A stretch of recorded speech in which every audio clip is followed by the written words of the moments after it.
ಖ್ಯಾತ ಕ್ರಿಕೆಟಿಗ ರಾಬಿನ್ ಉತ್ತಪ್ಪಾರ ತಂದೆ ವೇಣು ಉತ್ತಪ್ಪಾರ ವಿರುದ್ಧ ಕೊಲೆ ಯತ್ನ ಪ್ರಕರಣ ದಾಖಲಾಗಿದೆ. ಉತ್ತಪ್ಪಾರ ತಂದೆ ವೇಣೂರಿಂದಲೇ ತಾಯಿ ರೋಸಲಿನ್ ಮೇಲೆ ಕೊಲೆ ಯತ್ನ ನಡೆದಿದೆ. ಏಪ್ರಿಲ್ 18ರಂದು ಬೆಂಗಳೂರಿನಿಂದ ನಾಕೂರು ಗ್ರಾಮದಲ್ಲಿರುವ ಮನೆಗೆ ರಾಬಿನ್ರ ತಾಯಿ ರೋಸಲಿನ್ ಮತ್ತು ಕುಟುಂಬಸ್ಥರು ಆಗಮಿಸಿದ ವೇಳೆ ಕ್ಷುಲ್ಲಕ ಕಾರಣಕ್ಕೆ ವೇಣು ಉತ್ತಪ್ಪ ಮತ್ತು ರೋಸಲಿನ್ ನಡುವೆ ಮಾತಿನ ಚಕಮಕಿ ನಡೆದಿದೆ. ಈ ವೇಳೆ ಕೊಲೆ ಮಾಡುವುದಕ್ಕೂ ವೇಣು ಉತ್ತಪ್ಪ ಮುಂದಾಗಿದ್ದಾರೆ ಎಂದು ರೋಸಲಿನ್ ಶುಂಠಿಕೊಪ್ಪ ಪೊಲೀಸ್ ಠಾಣೆಯಲ್ಲಿ ಪ್ರಕರಣ ದಾಖಲಿಸಿದ್ದಾರೆ. ವೇಣು ಉತ್ತಪ್ಪ ಅಂತಾರಾಷ್ಟ್ರೀಯ ಹಾಕಿ ರೆಫ್ರಿ ಸಹ ಆಗಿದ್ದಾರೆ. ರಾಬಿನ್ ಉತ್ತಪ್ಪರ ಮದುವೆ ನಿಶ್ಚಯದ ವಿಚಾರವಾಗಿ ಈ ಗಲಾಟೆ ನಡೆದಿದೆ ಎನ್ನಲಾಗ್ತಿದೆ. ಈ ಬಗ್ಗೆ ಮತ್ತಷ್ಟು ಮಾಹಿತಿ ಪಡೆಯೋಣ. ನಮ್ಮ ಪ್ರತಿನಿಧಿ ಗಿರಿಧರ್ ದೂರವಾಣಿ ಸಂಪರ್ಕದಲ್ಲಿರೋದು. ಗಿರಿಧರ್, ಒಂದ್ ಕಡೆ IPL ನಲ್ಲಿ ಮಿಂಚುವ ಭರವಸೆಯೊಂದಿಗೆ ಉತ್ತಪ್ಪ ವಿದೇಶಕ್ಕೆ ಹೋಗಿರೋದು, ಈ ಕಡೆ ತಂದೆ ತಾಯಿಯ ನಡುವೆ ಗಲಾಟೆ ನಡೀತಿರೋದು, ಏನಿದು ಪ್ರಕರಣ ಅಂತ? ಸ್ಮಿತಾ, ಏನು ಅಂತಂದ್ರೆ ಇದು ಪ್ರಮುಖವಾಗಿ ಇದು ಏಪ್ರಿಲ್ 19ರಂದು ನಡೆದಿರುವಂತ, ಅಂದ್ರೆ 19ರಂದು ಪ್ರಕರಣ ದಾಖಲಾಗಿರುವಂತ ಒಂದು ಇದು ಏನು ಅಂತಂದ್ರೆ ಇವರು ರೋಸ್ಲಿನ್ ಏನಿದ್ರು, ರಾಬಿನ್ ಉತ್ತಪ್ಪ ಅವರ ತಾಯಿ ಏನಿದ್ದಾರೆ, ಅವರು ಬೆಂಗಳೂರಿನಲ್ಲಿ ನೆಲೆಸಿದ್ರು. ಅವರ ತೋಟದ ಮನೆ ಏನಿದೆ ಇಲ್ಲಿ ನಾಲ್ಕು ಅಂತ ಹೇಳಿ ಒಂದು ಶುಂಠಿಕೊಪ್ಪ ಸಮೀಪದ ಒಂದು ನಾಲ್ಕೂರು ಅಂತ ಹೇಳಿ ಒಂದು ಗ್ರಾಮ ಐತೆ, ಅಲ್ಲಿ ತೋಟದ ಮನೆ ಕೂಡ ಇದೆ. ಅದು ಹುಟ್ಟು ಮನೆ ಕೂಡ ಅವ್ರದ್ದು ಆಗಿರುತ್ತೆ. ಅಲ್ಲಿಗೆ ಅವರು ಏಕಾಏಕಿ ಬರ್ತಾರೆ. ಅವ್ರನ್ನ ರಾಬಿನ್ ಉತ್ತಪ್ಪ ಅವರ ತಾಯಿ ರೋಸ್ಲಿನ್ ಅವರ ಕುಟುಂಬಸ್ಥರು ಅಲ್ಲಿಗೆ ಬರ್ತಾರೆ. ಬಂದ ಸಂದರ್ಭದಲ್ಲಿ ಒಂದು ಸಣ್ಣದಾಗಿ ಮಾತಿನ ಚಕಮಕಿ ನಡೆಯುತ್ತೆ. ಆದ್ರೆ ನಿರ್ದಿಷ್ಟವಾದ ಕಾರಣ ಯಾವುದು ಕೂಡ ಇನ್ನು ತಿಳಿದು ಬಂದಿಲ್ಲ. ಆದ್ರೆ ಏನಂತಂದ್ರೆ ಅದೇ ದಿನ ಮಾತಿನ ಚಕಮಕಿ ನಡೆಯುತ್ತೆ.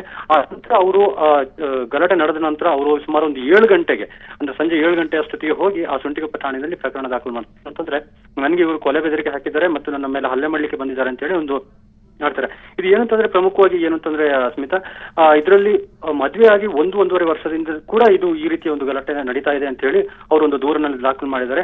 ಆದ್ರೆ ಯಾಕೆ ಗಲಾಟೆ ಆಗ್ತಾ ಇದೆ, ಏನು ಕಾರಣಕ್ಕೆ ಅಂತ ತಿಳಿದು ಬಂದಿಲ್ಲ. ಮತ್ತೆ ಇತ್ತೀಚೆಗೆ ರಾಬಿನ್ ಉತ್ತಪ್ಪ ಕೂಡ ಎಂಗೇಜ್ಮೆಂಟ್ ಕೂಡ ಆಗಿತ್ತು. ಆ ಕಾರಣಕ್ಕಾಗಿಯೂ ಗಲಾಟೆ ನಡೀತಿದೆ ಅಂತ ಹೇಳಿ ಒಂದು ಊಹಾಪೋಹಗಳು ಕೇಳಿ ಬರ್ತಾರೆ. ಆದ್ರೆ ಸ್ಪಷ್ಟವಾಗಿ ಯಾವ ಕಾರಣಕ್ಕಾಗಿ ಆಗ್ತಿದೆ ಅಂತ ತಿಳಿದು ಬರ್ತಾ ಇಲ್ಲ. ಮತ್ತೆ ಯಾವುದೇ ಕಾರಣಕ್ಕೂ ಅವರು ಪ್ರತಿಕ್ರಿಯೆ ಕೂಡ ಸಿಗ್ತಾ ಇಲ್ಲ. ಅಂದ್ರೆ ಅವರ ಮನೆಯಲ್ಲೂ ಕೂಡ ಯಾರು ಇಲ್ಲ. ಈಗಾಗಲೇ ನಮ್ಮ ಮುಂದೆ ಬಂದಿರೋ ಮಾಹಿತಿ ಪ್ರಕಾರ ಅವರು ಇವರ ತಾಯಿ ಏನಿದೆ ರೋಸ್ಮಿನ್, ಅವರು ಕೇರಳ ಮೂಲದವರು, ಅವರು ಕೇರಳಕ್ಕೆ ತೆರಳಿದ್ದಾರೆ ಅಂತ ಒಂದು ಮಾಹಿತಿ ಲಭ್ಯ ಆಗಿದೆ. ಹಾಗಾಗಿ ಅವರ ತಂದೆ ಕೂಡ ಇಲ್ಲಿ ಇಲ್ಲ, ಅವರು ಬೆಂಗಳೂರಿನಲ್ಲಿ ನೆಲೆಸಿದ್ದಾರೆ ಅನ್ನೋ ಒಂದು ಮಾಹಿತಿ ಲಭ್ಯ ಆಗ್ತಾ ಇದೆ. ಸ್ಮಿತಾ, ಗಿರಿಧರ್, ಇನ್ನು ಉತ್ತಪ್ಪ ಯಾರ ಪರವಾಗಿ ಅಂತ ಹೇಳಿ, ಅಂದ್ರೆ ಉತ್ತಪ್ಪ ಅವರ ಮದುವೆ ವಿಷಯಕ್ಕೆ ಜಗಳ ಆಗ್ತಿದೆ ಅಂತ ಹೇಳಿ ಮಾಹಿತಿ ಬರ್ತಿರೋದು, ತಂದೆಯ ಪರವಾಗಿದ್ದಾರ ಉತ್ತಪ್ಪ ಅಥವಾ ತಾಯಿಯ ಪರವಾಗಿ, ಈ ಬಗ್ಗೆ ಏನಾದ್ರೂ ಮಾಹಿತಿ ಹೊರಬಂದಿದ್ಯಾ ಹೇಗೆ? ಇದ್ರ ಬಗ್ಗೆ ಏನಿಲ್ಲ. ಅವರು ಈಗಾಗಲೇ ಕೂಡ ಅವರು ಒಂದು IPL ನಲ್ಲಿ ಬಿಸಿ ಆಗಿರೋದ್ರಿಂದ ಕೂಡ ಅವ್ರಿಗೆ ಅವರು ಕೂಡ ಯಾವ್ದು ರಿಯಾಕ್ಷನ್ ಕೊಡ್ಲಿಕ್ಕೆ ಯಾವುದೇ ಮಾಧ್ಯಮಗಳಿಗೆ ಕೊಡ್ಲಿಲ್ಲ. ಅದಂದ್ರೆ ಇದು ಏಕಾಏಕಿ ಒಂದು ಸಣ್ಣದಾಗಿ ಒಂದು ಸುದ್ದಿ ಇದು ಒಂದು ಸ್ಪ್ರೆಡ್ ಆಗ್ತಾ ಇದೆ. ಹಾಗಾಗಿ ಇದು ಈ ರೀತಿಯಲ್ಲಿ ಆಗಿದೆ ಅನ್ನೋದನ್ನ ಗೊತ್ತಾಗ್ತದೆ. ಅಂದ್ರೆ ಇದು ಆಗಿರುವಂತದ್ದು ಏಪ್ರಿಲ್ 19ರಂದು ಆಗಿರುವಂತದ್ದು, ಪ್ರಕರಣ ದಾಖಲಾಗಿರುವಂತದ್ದು. ಆದ್ರೆ ಈಗ ಸುದ್ದಿ ಜಿಲ್ಲಾದ್ಯಂತ ಈಗ ಹರಡ್ತಾ ಇರುವಂತದ್ದು ಗೊತ್ತಾಗಿದೆ. ಹಾಗೆ ಅವ್ರು ಕೂಡ ಯಾವ ರಿಯಾಕ್ಷನ್ ಮಾಡಿಲ್ಲ. ಮತ್ತೆ ಇವರ ಫ್ಯಾಮಿಲಿ ಅವರು ಕೂಡ ಯಾರು ಇನ್ನು ರಿಯಾಕ್ಷನ್ ಸಿಗ್ತಾ ಇಲ್ಲ.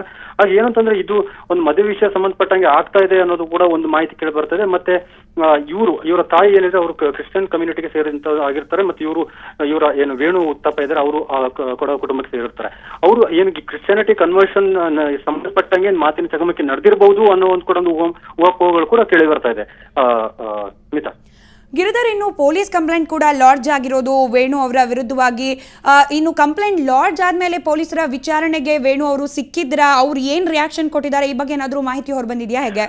ಈ ಬಗ್ಗೆ ಸ್ಪಷ್ಟ ಮಾಹಿತಿಯನ್ನ ನಾವು SP ಅವ್ರನ್ನ ಸಂಪರ್ಕಿಸಿದಾಗ ಅವ್ರು ಕೂಡ ಹೇಳಿದ್ದಾರೆ, ಈ ಪ್ರಕರಣ ದಾಖಲಾಗಿರುವಂತದ್ದು ನಿಜ. ಆದ್ರೆ ನಾವು ಯಾವುದೇ ಒಂದು ಅಂದ್ರೆ ಅವ್ರು ನಾವು ಕೈಗೆ ಸಿಗ್ಲಿಲ್ಲ ಅಂತ ಹೇಳಿದ್ರೆ ಕೂಡ ಇವರು ನಮ್ಮ SP ಅವರು ಕೂಡ ಅವರು ಇಲ್ಲಿ ಜಿಲ್ಲೆಯಲ್ಲಿಲ್ಲ, ಅವರು ಬೆಂಗಳೂರಿನಲ್ಲಿ ಇದ್ದಾರೆ ಅಂತ ಹೇಳಿ ಒಂದು ಮಾಹಿತಿ ಲಭ್ಯ ಆಗಿದೆ.